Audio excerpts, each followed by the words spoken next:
అందరికీ నమస్కారం. జూన్ 21వ తేదీ అంతర్జాతీయ యోగా దినోత్సవ సందర్భంగా మనందరం కార్తీక మాసం ధనుర్మాసం లాగా జూన్ మాసాన్ని యోగా మాసంగా గుర్తించి నెలంతా శారీరక మానసిక ఆరోగ్యాన్ని పెంపొందించుకోవటానికి నిజ జీవితంలో యోగాను ఒక భాగంగా చేసుకుని అందరూ ఆచరించాలని మన ప్రధానమంత్రి శ్రీ నరేంద్ర మోడీ గారు మరియు ఆంధ్రాను యోగాంధ్రగా మార్చాలని ఆంధ్రప్రదేశ్ ముఖ్యమంత్రి శ్రీ నారా చంద్రబాబు నాయుడు గారు ఇంటింటికి యోగా చేరాలని సంకల్పించారు. ఇందులో భాగంగా ఇంటింటికి యోగా కార్యక్రమానికి మీ అందరికీ స్వాగతం. ఈరోజు అనులోమ విలోమ ప్రాణాయామం విశేషత తెలుసుకోబోతున్నాం.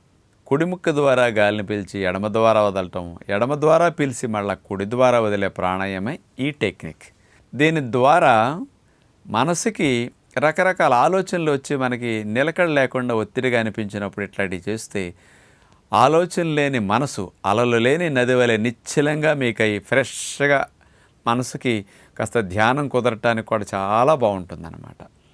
ఈ ప్రాణాయామ అభ్యాసం చేయటం ద్వారా మరి ఊపిరితిత్తులకి బాగా కెపాసిటీ పెరుగుతుంది. లంగ్ కెపాసిటీ పెరగడానికి అద్భుతంగా ఉపయోగపడుతుంది. ఆస్తమా ఉన్నవారికి, బ్రాంకైటిస్ ఉన్నవారికి, థైరాయిడ్ సంబంధమైన సమస్యలు ఉన్నవారికి, ఇతర శ్వాసకోశ సంబంధమైన సమస్యలు ఉన్నవారికి, తుమ్ములు అలర్జీలు ఎక్కువ ఉన్నవారికి కూడా ఇది బాగా పనికొస్తుంది. కెమికల్ పొల్యూషన్ని ఊపిరితిత్తుల నుంచి ఈ గొంతు ముక్కు భాగాల్లోంచి తొలగించుకోవటానికి కూడా ఈ ప్రాణాయామం ఉపయోగపడుతుంది. అలాంటి అనులోమ విలోమ ప్రాణాయామం ఎలా చేయాలో చూద్దాం. అనులోమ విలోమ ప్రాణాయామం వజ్రాసనంలో కూర్చుని చేయొచ్చు, పద్మాసనంలో కూర్చుని చేయొచ్చు. ఇట్లా కూర్చోవడం సాధ్యం కాదనుకుంటే బల్ల మీద కానీ స్టూల్ మీద కానీ కూర్చుని ఈ ప్రాణాయామం చేస్తే మంచిది. మనసు ప్రశాంతంగా ఉండటానికి, అలజడి తగ్గడానికి, స్ట్రెస్ టెన్షన్ తగ్గడానికి ఈ ప్రాణాయామం బాగా మంచిదన్నమాట. కుడి ముక్కు నొక్కేసి ఎడమ ముక్కు ద్వారా గాలి తీసుకుని కుడి ముక్కు ద్వారా అట్లా వదిలేస్తాం. మళ్ళీ కుడి ద్వారా ఆ గాలిని పీల్చుకుని ఎడమ ద్వారా వదిలేస్తాం. ఎడమ ముక్కు ద్వారా గాలిని పూర్తిగా అట్లా పీల్చుకుని ఆ గాలిని మళ్ళీ కుడి ముక్కు ద్వారా వదలాలి. మళ్ళీ కుడి ద్వారా తీసుకుని ఎడమ ద్వారా అట్లా వదులుతాం.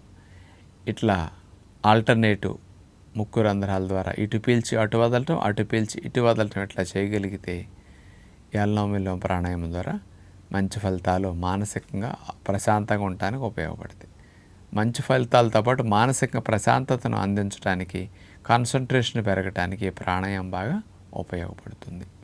ఈ ప్రాణాయామాన్ని ఒక 4-5 నిమిషాల సేపు కంటిన్యూస్గా చేయగలిగితే చాలా మంచి ఫలితాన్ని ఇటు శారీరకంగాను మానసికంగాను పొందొచ్చు. అట్లాగే డిప్రెషన్, యాంగ్జైటీ ఉన్నవారికి కూడా, మెంటల్ ఇన్బ్యాలెన్స్ ఉన్నవారికి బ్యాలెన్సింగ్ కోసం కూడా ఈ ప్రాణాయామం అద్భుతంగా ఉపయోగపడుతుంది. ప్రయత్నించి చూడండి. నమస్కారం.